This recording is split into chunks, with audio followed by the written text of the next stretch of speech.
Dans un univers que nous connaissons tous, se crée la plus merveilleuse des technologies que l'homme n'ait jamais connue, appelée Internet. Apparu pour la première fois en 1989, il n'a cessé de grandir depuis. Rendant accessible le savoir, connectant les êtres humains entre eux, on peut le dire, c'est la plus grande révolution des temps modernes. Lors des années 2020, se passe une épidémie mondiale, le Covid-19. L'être humain est alors confiné dans de nombreux pays et invité à rester chez lui pour éviter la propagation. Ne pouvant rien faire d'autre que d'être sur son téléphone, une grande partie de la population ayant accès à Internet se met alors à surconsommer les réseaux sociaux. Certaines tendances, qu'on appelle alors des trends, sont le comble du divertissement. Des applications comme TikTok permettent à n'importe quel individu d'avoir son quart d'heure de gloire. La plupart prétextant faire cela par pur amusement, mais rêvent tous en secret de la célébrité, de la gloire et de l'argent. Ce qui va pousser de nombreux êtres humains à avoir des pratiques extrêmes et dangereuses pour attirer l'attention et pour être celui qui sortira le plus du lot pour le dernier trend à la mode. Ce qui n'était alors qu'un simple effet social est en train de profondément marquer l'humanité. Comment être original lorsque le principe maître de cette tendance est de faire la même chose qu'absolument tout le monde? Jusqu'où certains utilisateurs sont-ils prêts à aller? Et bien qu'Internet soit une arme puissante pour développer l'humanité, il nous oblige aussi à révéler nos côtés les plus sombres. Salut à tous, c'est Justine, je suis très contente de te retrouver pour cette nouvelle vidéo. Et aujourd'hui, on va parler de la nouvelle tendance qui explose depuis la sortie du film Barbie, les injections de Botox pour ressembler à une Barbie dans la vraie vie. Et tu verras que le parallèle qu'on va faire avec le fitness, avec le corps en général, est beaucoup plus pervers qu'on ne le pense.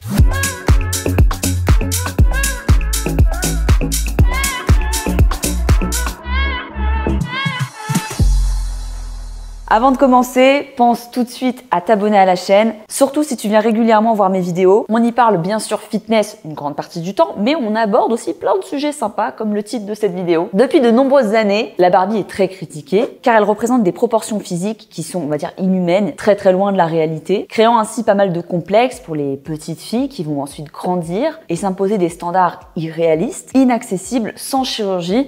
Et j'ai envie de te dire, même avec chirurgie, on en est des fois bien loin, parfois au détriment de leur santé physique et de leur santé mentale. Pour redorer son blason, Mattel, qui est le détenteur des droits de la poupée Barbie et de plein d'autres jouets, a lancé une très grosse campagne marketing ces dernières années parce que au-delà de même de la forme physique de la Barbie, ce qui était aussi très critiqué, c'est que c'était le stéréotype de la blonde filiforme aux yeux bleus. On a vu donc des campagnes avec des influenceuses du monde entier, des filles de la communauté afro-américaine, des filles de la communauté asiatique, qui vont avoir leur poupée Barbie à leur effigie. En France, on a eu Lena Situation, l'influenceuse lifestyle la plus connue en tout cas même dans le milieu de la mode et de la beauté et pas que. Et la Barbie a aussi évolué physiquement au fur et à mesure des années. On a vu également des poupées Barbie en fauteuil roulant avec le vertigo, je crois, la maladie de peau, qu'a également la mannequin Winnie Harlow. La Barbie a donc bénéficié depuis le mois de juillet d'un coup de pub énorme avec la sortie du film Barbie. Déjà à sa tête, deux méga superstars. On a Margot Robbie dans le rôle de Barbie et Ryan Gosling dans le rôle de Ken. Là, niveau cinéma, je pense pas qu'il pouvait prendre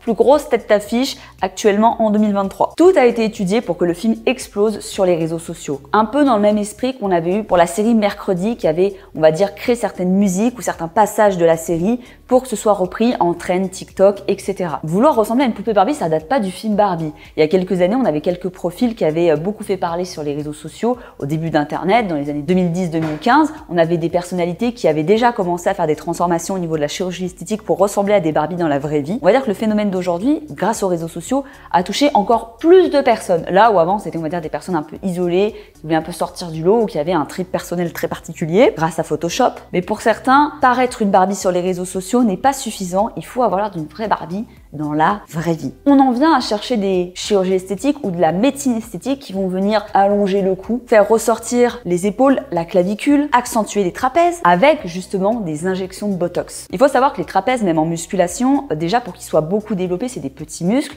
Il faut vraiment énormément les travailler. Il y a certains bodybuilders qui sont sous stéroïdes qui en ont des énormes et c'est d'ailleurs, on va dire, un signe qu'ils peuvent prendre des produits parce que c'est quelque chose de très dur à développer au niveau musculaire de manière naturelle. Il y a beaucoup de kinés sur les réseaux sociaux qui mettent en garde contre cette tendance parce que justement ça va venir déséquilibrer au niveau musculaire, ça peut entraîner des problèmes graves de dos, des pathologies et ça va être très handicapant, ça peut créer des douleurs aussi au quotidien. Et heureusement qu'ils sont là pour contrebalancer un petit peu la débilité humaine. Voilà. Parce qu'il y a certaines modifications physiques, contrairement par exemple à la poitrine ou à certains certains, on va dire, complexes qu'on peut avoir au niveau de son nez, de son visage ou peu importe, il y a certaines chirurgies qui n'ont absolument aucun sens, à part ressembler vraiment à la trend du moment. Et c'est des choses qui, en plus, dans quelques mois, ne seront même plus à la mode, créant des disproportions qui vont même pas entraîner un bon fonctionnement après de son équilibre de son corps. Ces interventions de chirurgie esthétique ou de médecine esthétique, elles durent en général 1 heure, elles coûtent environ 1000 €. Donc en plus de ça, ça reste une opération qui est assez accessible. T'économises un peu, tu peux te faire des injections de Botox, sachant qu'en plus de ça, des études ont prouvé, un peu comme l'iPhone, que les plus grands consommateurs de médecine esthétique et de chirurgie sont pas forcément des gens qui ont extrêmement les moyens. C'est souvent des gens qui viennent de la classe moyenne, donc qui n'ont pas des moyens mirobolants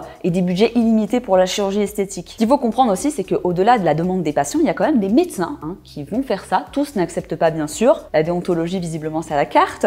Et qui vont accepter de justement faire ce type d'intervention parce que c'est à la mode, parce que ça va amener plus de clients, parce qu'ils vont rentrer du chiffre d'affaires.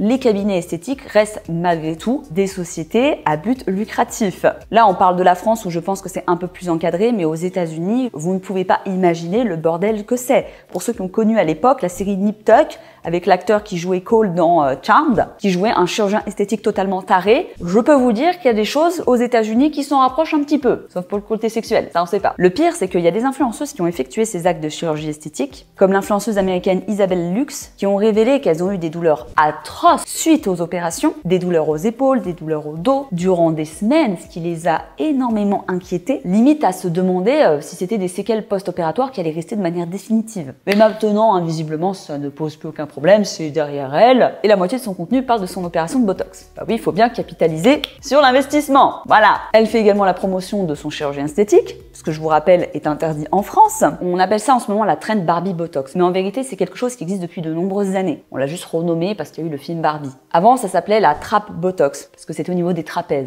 Et ça a touché, on va dire, encore plus de monde. Il y a un phénomène qui est hyper intéressant à étudier. C'est que lorsqu'on a un trend sur Internet qui sort, il faut être ultra rapide. Il faut se positionner en premier. Il faut être le premier à faire le plus de buzz, à être le plus controversé. Souvent, je vous rappelle que sur TikTok, comme on l'a déjà vu dans d'autres vidéos, que je vous remets un petit peu à l'écran, on a cette volonté d'être dans le bad buzz parce que c'est là qu'on crée le plus d'interactions, que ça suscite le plus d'émotions, de commentaires, de likes, de partages, même si c'est négatif. Lorsqu'on veut être absolument le premier ou la première sur un trend de ce type, qu'est-ce qui se passe? On n'a pas le recul nécessaire, on y va tête baissée, on se fout, on se contrefout de sa santé ou des répercussions qui pourront y avoir après, sachant que comme je vous l'ai dit, dans 2 mois, c'est terminé. Il faut juste que je précise que cette pratique, elle peut être recommandée dans certains cas médicaux. Là, on est vraiment dans le cas particulier de répondre à une tendance éphémère, faire quelque chose d'esthétique non nécessaire à son corps. Ça peut être recommandé dans certains cas médicaux si c'est validé par le thérapeute, le médecin, la personne qui t'encadre, si tu as des déséquilibres musculaires ou justement des tensions localisées, des spasmes. Et dans ce cas-là, c'est préconisé, mais dans un but vraiment médical. C'est également recommandé pour les personnes transgenres qui veulent faire une transition aussi physique. À la différence, et c'est là qu'on pointe l'effet pervers, c'est que par exemple ce hashtag Barbie Botox a cumulé plus de 10 millions de vues depuis le 21 août. Donc là, il y a à peine un mois. Et je suis pas sûre que dans les 10 millions de vues, les milliers de contenus qui ont été créés, c'était pour des problèmes médicaux. Surtout quand on voit le contenu qui est créé autour. Pour répondre à cette demande qui est de plus en plus forte, que ce soit aux États-Unis et parfois même en France, qu'est-ce qui se passe? On voit se développer des médecins clandestins qui vont venir faire des injections de Botox. Ça reste un produit qui reste assez facile à se procurer. Il n'y a pas besoin d'être en bloc opératoire. Aux États-Unis, tu as même des médecins qui se déplacent dans certaines villas chez les gens extrêmement riches pour faire les injections quotidiennes de leurs clients qui veulent pas se déplacer en cabinet pour des questions de confidentialité, certaines stars, etc. Mais vous avez aussi la possibilité, justement en France, de rendre ça encore plus accessible en termes de tarifs, ce qui va être beaucoup plus attractif pour, on va dire, des femmes lambda, des jeunes filles qui vont vouloir investir dans ce genre de microchirurgie ou de médecine esthétique, entraînant voilà des problèmes de complications post-opératoires, des infections, des injections qui vont migrer, qui vont se déplacer, entraînant des problèmes de santé. Ça rend les chirurgies plus accessibles et développant encore plus le trend.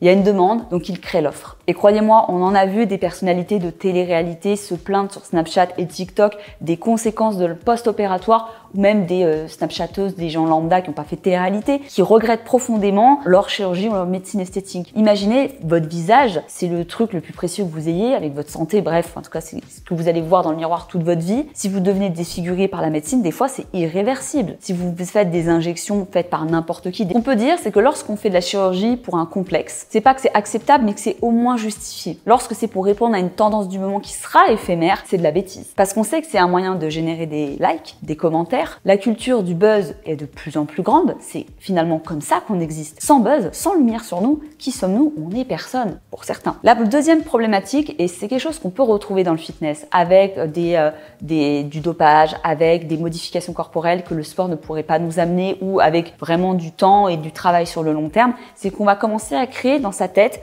une forme de dysmorphie. On ne va plus se voir tel qu'on est réellement. C'est pour ça que je vous dis souvent « trust the process » et que le fait que ça prenne du temps physiquement, c'est aussi pour que vous puissiez vous adapter mentalement. Lorsqu'on va vouloir perdre 40 kilos d'un coup, la plupart des gens vont avoir peur de le reprendre parce qu'en plus ils l'auront perdu n'importe comment et très rapidement et ils n'auront pas appris à comment modifier leur mode de vie, tout ce qui les entoure pour éviter justement de reprendre du poids. La phase d'apprentissage, elle est importante. On ne peut pas s'attendre à avoir des résultats différents en répétant constamment les mêmes erreurs et en restant dans le même environnement qui nous a fait prendre du poids ou stagner ou être en mauvaise santé. Lorsqu'on fait une chirurgie telle que le Barbie Botox, telle que les injections dans les fesses alors qu'on se vante que c'est pour la muscu, comme par exemple les Kardashian, on en fera une vidéo, tiens je pense, on fera un parcours spécialement dédié sur Khloé Kardashian, la mytho. Peut-être que certaines d'entre vous l'aiment bien, on en parlera dans la vidéo.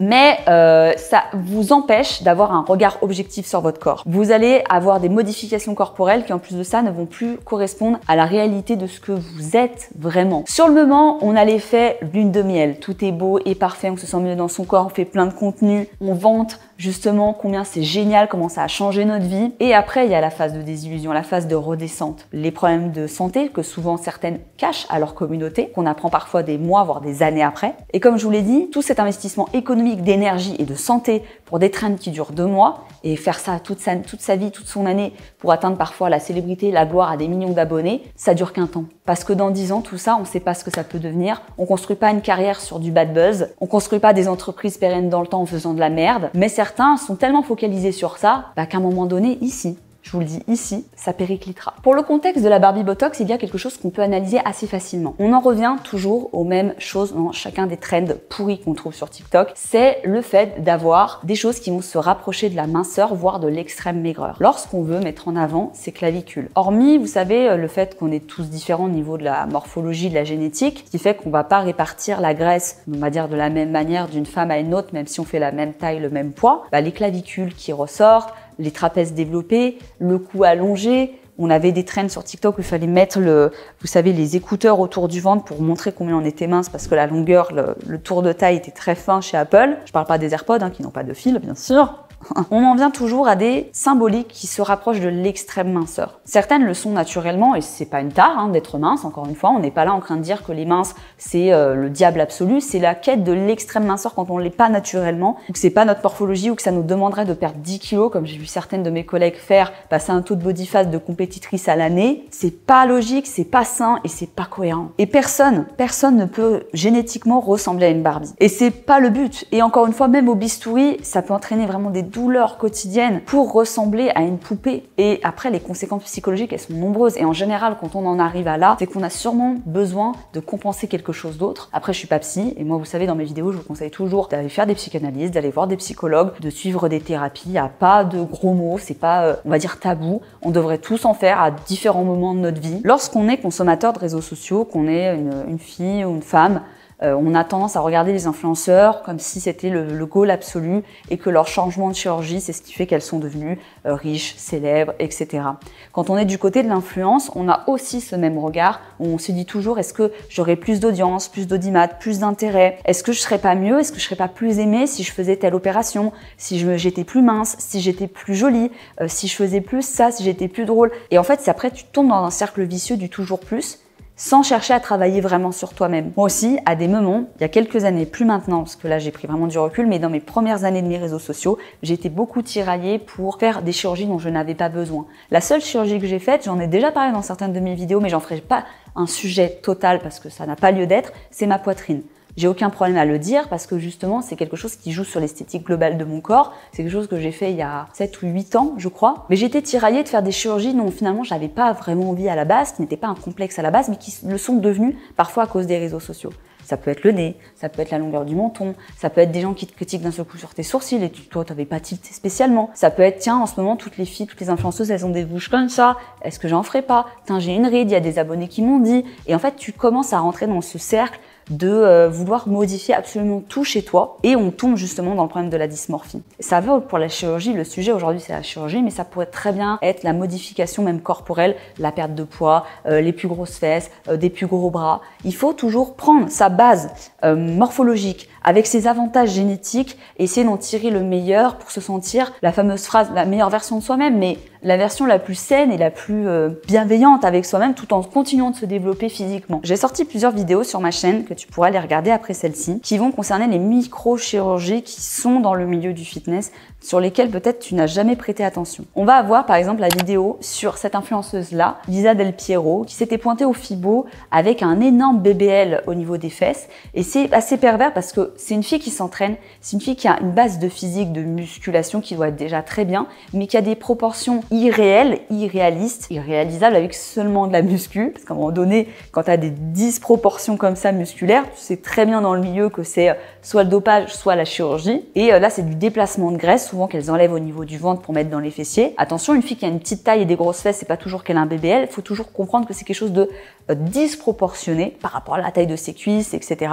On va avoir également les liposuctions des abdos. Ça, c'est une autre vidéo que je vous remettrai aussi. Je vous les mettrai dans les descriptifs. Franchement, je vous invite à aller les voir. Où on va venir faire des lipos au niveau des abdos pour venir tracer les carrés. On va venir vraiment sécher le ventre, qui est la zone, on va dire, la plus mise en avant par les fitness girls dans le milieu. C'est, on va dire, mon plus gros point faible. Moi, c'est mon booty, mon point fort. Mon point faible, c'est mon ventre. Et en plus de ça, ces filles-là, elles font ça parce que pour le même principe que pour les trends TikTok, pour le Barbie Botox, c'est justement sortir du lot de toutes ces influenceuses qui sont dans notre milieu et qui ont des physiques déjà très corrects, mais à un moment donné, un physique fit et sec, ça suffit plus, il faut être hors norme, il faut être dans le toujours plus. Et c'est très difficile après d'avoir un regard objectif en tant que consommatrice de contenu sur son physique, sur le fitness et même sur son corps de manière générale. Dis-moi en commentaire ce que t'en penses. Est-ce que tu avais vu cette trend Barbie Botox passer sur les réseaux sociaux? Qu'est-ce que t'en as pensé? Est-ce que tu as déjà eu envie, parfois, d'avoir des modifications corporelles qui n'étaient pas sur la base d'un de tes complexes, mais qui, à cause des réseaux sociaux, à cause de certains profils, je parle pas des filles juste qui ont fait du fitness et qui ont transformé leur corps à base de sport, d'alimentation saine.